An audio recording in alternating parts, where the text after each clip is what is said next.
What is up, guys? Kennethphone here, and today I have a little bit of a topic beyond today's commentary.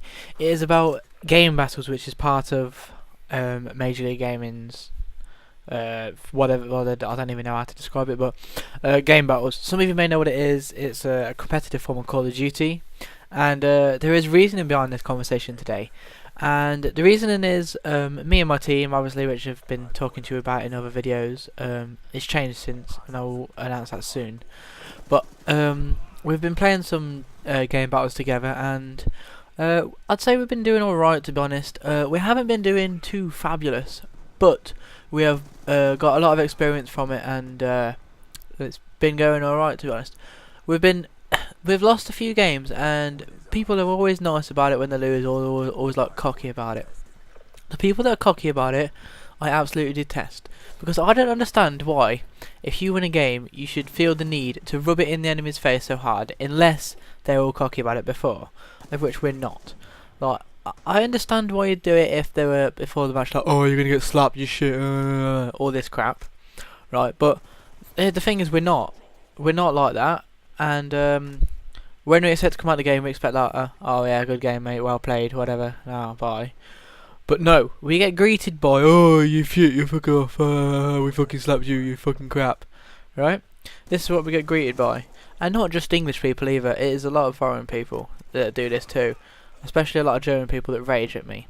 And then you also got the people who, you beat them, and then they either report the wrong scores, or when you come out of the game, like, oh, you cheated, you did this and this and this, or they're like, oh, your connection's crap, it was lagging all throughout. And it really annoys me the way we go through all of this. Whether we win or lose, we just get held abuse at. Now, what I don't understand is, why are these teams so cocky about it, right? It's not as if it's a great deal that you win in one match, and most of these teams haven't even got a good record anyway. They're like, it's not as if they've got amazing records to keep, or that, because like most of the teams that come up are like people that have just started a team. Their record's like 0-0, and they're accepted the game, and they come into it, and they're all cocky about it, as if they got like, as if they're fucking amazing, and they got like a 20 win streak behind the back. But no, they're just 0-0, and they're being so cocky about it as if they're like veterans at it. And it's so annoying the way that, especially when they come out of the game and they're just trying to rub it in if they win.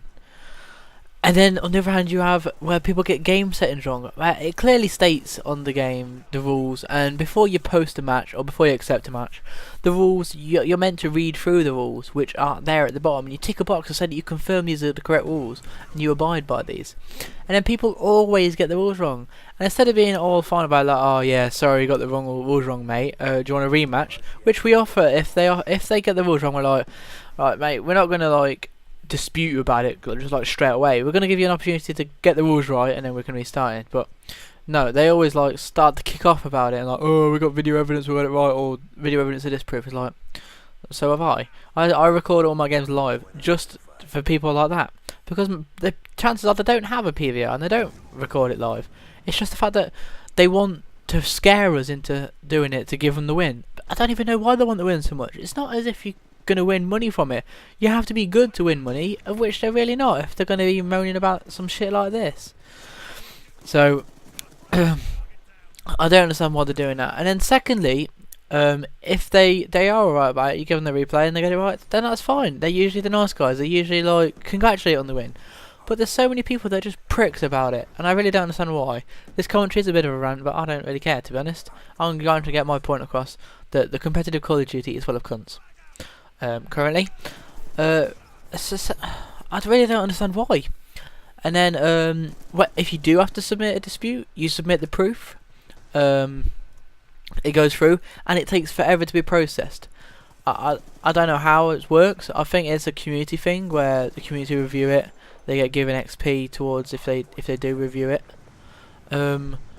But like, I submit the evidence, I upload it. It takes me a while to upload, a while to edit and get it all right, and then it goes up, and then like 2-3 days later, it still hasn't been resolved, and it just sits there as a dispute on your win thing, and then you get a bad dispute percentage. Like, and I don't understand why people bother like playing game battles if they're just going to be cunts about it, because to me, if I was going to be like that and like dispute every game I went into, there'd be no point in me playing, because there's just no need for it. And if people do it, it's just rubbish, to be honest.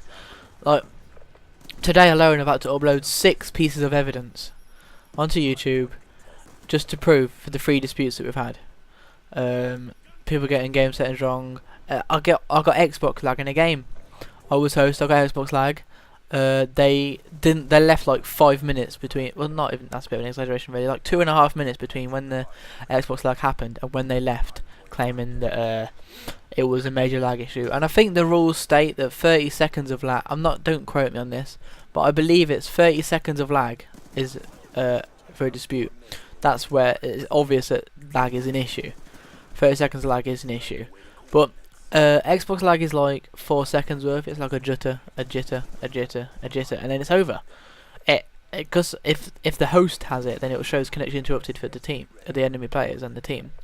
But they decided to dispute on that just because we were beating them. Like, why can't they just take the beating like properly? And it's not a bad thing that they're losing, because they're learning from it, they're gaining experience from it, they're adapting their strategies because of this. But it just doesn't make sense to me why people are such bitchy about it. And to be honest, it's a load of rubbish. Like, you're not going to get any. You're not going to go to a big tournament like MRG, an MRG tournament, pro circuit, and be like, "Oh, you cheated! You're going to submit evidence for that. I'll kick you offline if you do." And that's another thing. The game where I got the Xbox lag, after it we played, it was their host. They got the settings wrong again. I was like, "Look, Tom, come on, mate, you can either get the settings right or whatever." And then they were all bitchy about it, and they didn't even play the 3rd game. And we were beating them and everything, and they were like, "Oh, bitchy about it." And I was like to them, "Look, mate, I've got the evidence here. Do you want me to submit it or what?" And it was like, "If you don't report it as 2-0 victory to us, I'll kick you offline for a week." Like, why would you do this? And then he comes to me, he sends me a message containing my IP address, my internet service provider, and where I live. I'm like, okay, well done, mate. What are you going to do? Kick me offline? In 10 minutes time, I'll go restart my router, I'll have a new IP, and then you won't be able to find it again because I'll have no contact with you anymore. And he's like, oh. It's like, I completely pardoned him there. And then he comes back to me like, "Mate, I'm not going to kick offline because that's just stupid. But next time, take your Skype out of your bio, because that's how I found your IP." Now, I don't know what the deal with this Skype IP finding is, but I think it's if you type in your Skype username on certain websites or on the Skype support section, they tell you a list of last IPs that Skype profile was signed in from. It's a security thing, but it works against. I think that's the deal with that. But why does Skype do this? I know that a lot of big YouTubers are having problems with it, because I remember watching a Woody's Game Tag video and he kept getting DDoS attacked, and it was due to his Skype, and he's now completely gone away from Skype because of this. But should this really be allowed? And is that my private information should be allowed like that? There should be some kind of way to find out this IP information. You should have to sign in with a username and password of said account. I know that there's obviously flaws in that, like if the reason you want to get into that account to see the IP is to see if it's been stolen. Obviously, I can understand why then, but there should be some kind of other proof you have to provide that it's your account. But anyway, he found my IP through this, but I don't really care that he found my IP through this, because I'm still going to keep my Skype in my bio, because I still want the people to contact me via Skype. Like, I have my notifications off, so if any of you guys want to contact me, you have to contact me through Skype. That's the only place you're going to be able to contact me. So, if people are going to want to get in contact with me, the only way they're going to be able to do it is through this Skype medium. And if I don't put my Skype out there to people, then no one's going to be able to get in contact with me. So, I got my Skype out there as a medium to contact, and then people like this try to exploit it and kick me offline for the fact that we beat them fair and square in a game, but they just don't like losing. And a little bit about the gameplay. Like, and we lost this. It was a league play game, but I don't go send in a message to the enemy team saying I'm going to kick them offline. Like, that is an advantage over league play than game battles, because you don't. Okay, you don't have to talk to them or anything, but there's no like going back on it. There's no like dispute. It's an obvious win, whether it's a win or a loss. There's no like going back on it. There's no like changing the scores or reporting it. And I just don't agree with the way it's done. Really, I don't like the way people do it. It's foolish. It's a really silly thing to be arguing over, and really making threats to kick people offline, which is actually a legal offence. It is against the law to DDoS, which is a form of hacking, to DDoS these internets. And why would you threaten? Like, why would you put yourself in danger from legal prosecution for the sake of a match on Call of Duty, which you're not even gained anything for? Game Boss is meant to be just a bit of fun, a little bit of competition, but people take it so seriously, and it's just it's unreal the way it's done. I think in future they should change the way it's reported and things like that. Like some kind of integration between Call of Duty and Major League Gaming. I think that's the way it's going to have to be done in the future, because it's just ridiculous how this happens. So today I've been Kennethphone, and thank you for the commentary. Sorry I ran over a little bit, but stay tuned. It's been a while since I put one up, but they're becoming a bit more fluent now. If you haven't already, go sub our channel. Agro Nation Comp is the name of that channel. I'll put it down in the description below.